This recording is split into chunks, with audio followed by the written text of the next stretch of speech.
All the people that are coming out now, like the children, thinking about the children that was, that's coming up in the industry, in the singing industry, in the movie industry, and the way these kids, the things that have been done to the kids, and basically at the hands of parents too, because I hold parents very accountable to these things that have happened to children. And you think about the leaders, supposed to be the men of God, and this thing they call grooming, and then I think about, Lord, the one that has so many names, P. Diddy.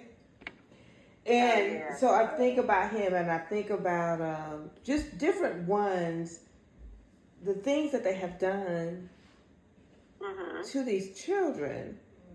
And you haven't really given children the opportunity to make their own mistakes, because children, we have to raise them, and then as they get older, they got to figure out some things on their own. But it's not for adults to introduce them to things that they should introduce them to. And so, those things right there that has been troubling me. And I get upset and I get angry. I get angry, and because in Psalms 127:3, the Bible tells us that children are a gift from the Lord. Yes. They are a gift, and they are a reward from Him. And so they are a gift because they are part of the family unit. And so because of this, God cares about how children are raised and how they are nurtured. And so for a mother or a father to allow to put their children into the hands of a pedophile. Yes. And the reason they do it is because of love of money. Yes. But that is not why God put our children here. That's right. We're not supposed to live vicariously through our children, Yes. And so, but we're to raise them up, to bring them up in the fear and the admonition of God. Amen. But He cares about them, how they are raised and how they are nurtured. And He means for us to start them off right, And so, and then in Proverbs 22:6, it says, train up a child in the way they should go, and even when they are old, they will not depart from it. Even if they stray, they know where to come back. Because, because we all got to figure out, even as, and I can remember when we was teenagers and stuff, we thought we knew it all, We didn't think our parents knew anything. We didn't think they knew what they were talking about. And so they stepped back some to give us a little room or leeway for us to figure it out. And sometimes some of us had to learn the hard way, Yes, we did. Absolutely. But absolutely, to, like I said earlier, for parents to allow their kids, and I think about, what's his name, Justin Bieber. He was a child. Yeah. When his mother or family let him go off to this strange man. I think about Usher. He was a child. He was young. Well, she said strange man, but his parents allowed him to go and stay with P. Diddy. P. Diddy, yeah. He was a strange man. He's a pedophile. No, I just wanted to bring out who it was. Yeah. I think I said it earlier, sir.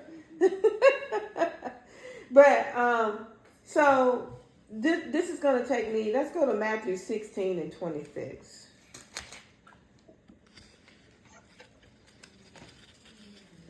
And when we talk about the Word of God and about the children, even I don't think this is just pertaining to Christians.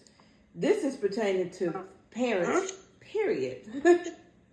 How we're supposed to raise our children, how we're supposed to treat them. The Bible even tells us don't even provoke them. You know, that's right. We're not even supposed to provoke our children. So that's how much He cares for children. You know, and so Matthew 16:26. Let me get my eyes together. Something about this light. Okay. Matthew 6:26 says, "What good will it be for a man if he gains the whole world, yet forfeits his soul? Or what can a man give in exchange for his soul?" Right. So what does it profit a man to gain the whole world but lose his soul? What profit a man to give his children over to someone that's going to mistreat their children, to bring them into pornography, to bring them into drugs, to bring them into sex? What does it profit a man to do that? And now these kids are exposed to all kinds of stuff, and it's for their own ambitious gain. And that's what it's for. And so, but they're going to have to give an account, whether they realize it or not. You know, we have to give an account of the things that we do. And so when these parents, they're going to have to give an account of the things that they have done to these kids. Because that's now, right. And what happens is when you put them out there, and then these ungodly things happen to them, then what happens is they do it to other people. And it's just a trickle effect where it just continues and it continues, but it messes up that child for the rest of their life. And then it would take God to come in to deliver them, to heal them from all these evil things that's been done unto them. So, for the love of money, it's go ahead. It's so sad.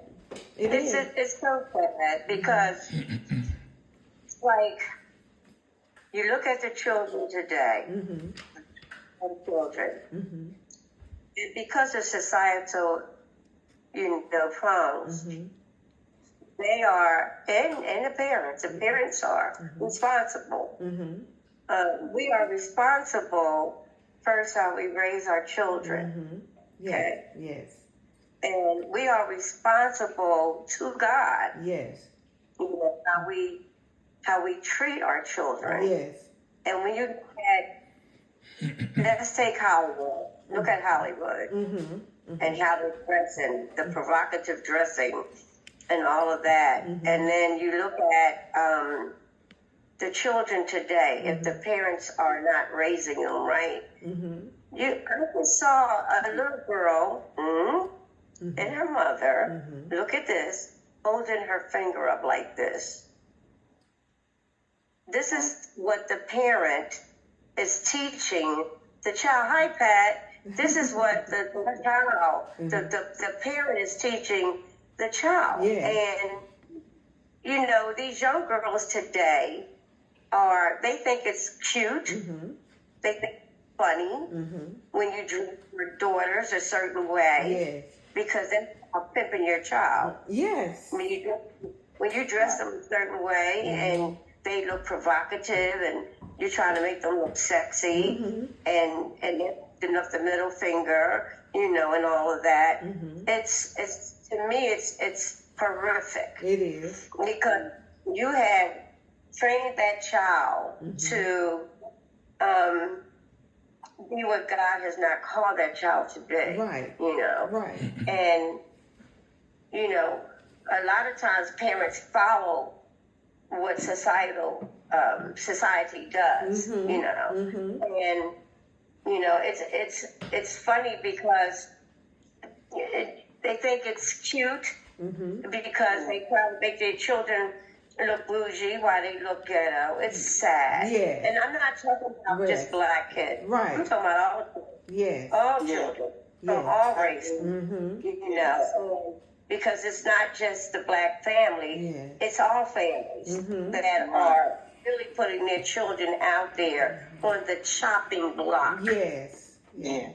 You know, to expose them to the things they don't need to be exposed to. Right. And they're growing up so fast that, you know, the music industry, the rap industry, you know, teaching them words that they don't need, the foul words that they don't need to hear, you know, and it's to me, it's sad. It's like spoiling a child. Yes. As we psychologists say, the spoiled child syndrome.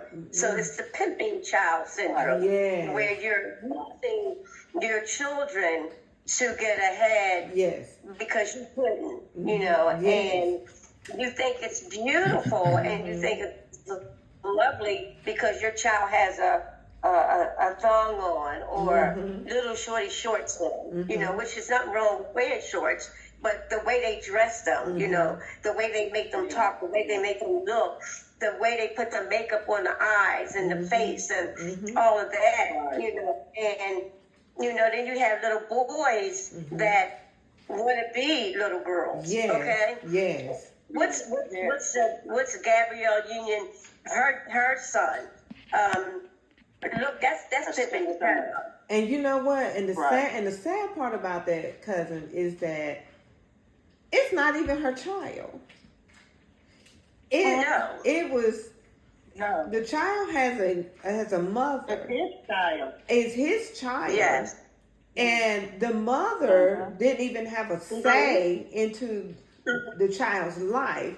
So and I think what gets me angry about that now is that, okay, so you turn this man and this other woman's child into a female, you encourage this, and now you and the father get ready to be divorced.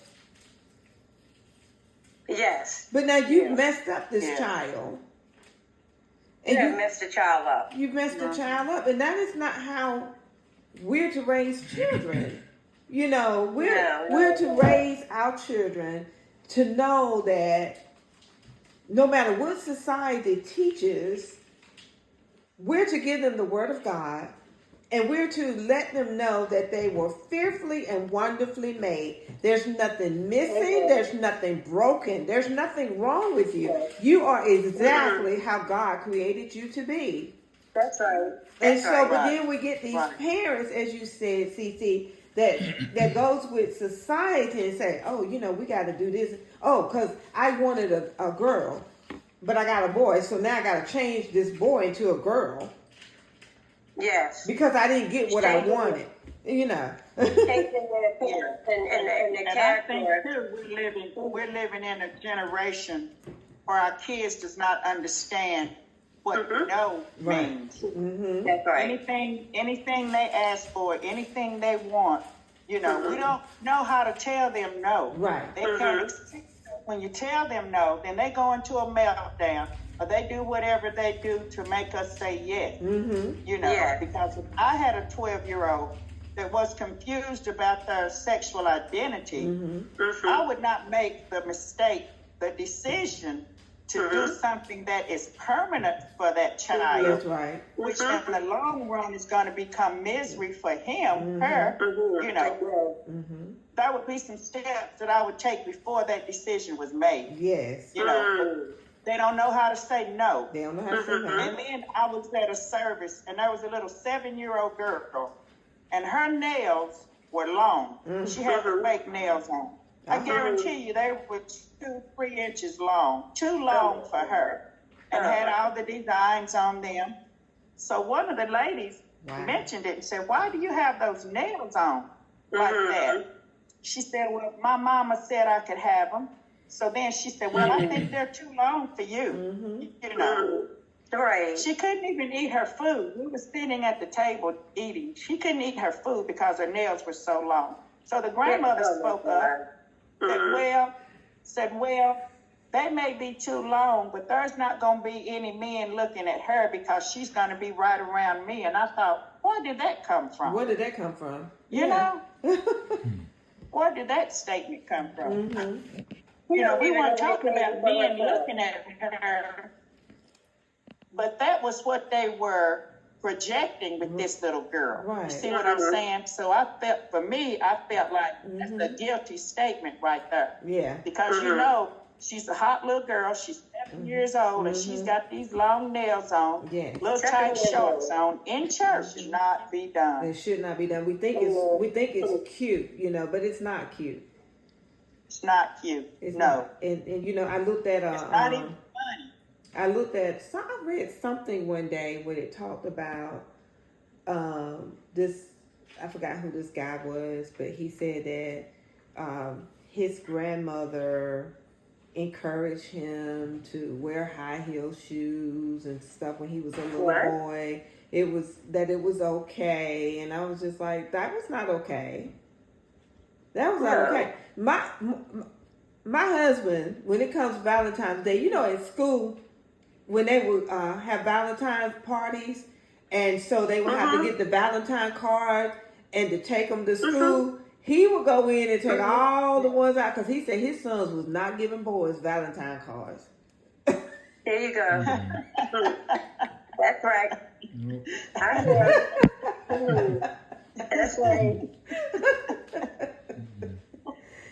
And I would look, and at the time, he wasn't playing. And at the time, I was like, huh? And you know, I was like, they're little boys, but he saw something bigger than I saw because they were little. Yeah. But you know, he was like, I don't care. He said, we're not gonna do this. And so we didn't. We would always go out, take those cards out, and so the only cards they would give would be to the girls, the little girls. Look at the children. Look at the children today. And we're not talking about all children because they are children who parents are raising them. Yes. To love the Lord. Yes. Who are teaching them the proper etiquette. Who are teaching them about their character and their integrity and morals and values. Yes. So, but look at those that are not doing that. Look at those children who, for some reason, is growing up in a household where there are drugs and alcohol and crack cocaine, weed, all kinds of stuff. And so these parents, these parents are not being parents at all because they teach them how to be parents. And it's sad because when you look at the ethics of the children and what they're going through and how the child is so spoiled. I'm very serious. It's not wrong with spoiling a child, but to the point where they're not lucid in society, okay? Right. They don't know how to carry themselves. They don't know how to deal with peer pressure. No. These are things that are going on in this world, and it starts in an environment that the child is coming out of. And if you're teaching your child or pimping your child to think that it's okay to dress promiscuous, to dress to talk to people any kind of way. Any kind of way, exactly. I don't know if you guys saw the video, but a mother had taken the foam from her child, and the child literally destroyed the entire home. Did you see that video? Yeah, I posted it. Yes. Say that again, Minister Marvin. So I posted it. I saw it. I posted it too. Yeah, he destroyed the whole house. The entire house. All because the mother took the phone. This is the kind of world we live in today. You know, because the mother took the phone and she's walking around crying. Janesta and Pat, Marvin, that couldn't have been me, okay? I wouldn't have been crying. Okay. I am 4 or 5, and the Lord knows I do not play with people, okay? And I'm like, You would have destroyed my house. No, you would have never got that far. That's right. That's right. That's right. You know. Absolutely. You would have never in a million years gotten that far because somebody, let's make it plain and make it real. Somebody pimped that child. Yes. I don't know if it was the mother or the father, and they allowed him to have his way for so long that when she decided to discipline him and take that phone, he decided, I'm gonna destroy this house. No. Yeah, but at that point, that's what I was saying. That generation of no, this kid, no, is like setting off a time bomb with these children. Yes. Yes. It's pitiful. I've seen it happen. Yes, it is. One child, he went from one emotion to the other. It actually scared me. I had to get out of the room because his mom told him no. Wow. I thought, you have a problem. You got a problem here. That's right. Right. Wow. And I'm And by all him being told no, that child went off into a rage and destroyed his mother's house. Wow. Destroyed that house. Destroyed it. Totally destroyed it. Yes. So I looked at that situation and I was like, is this what our children are doing today? No. This is what the parents are doing today. Well, also,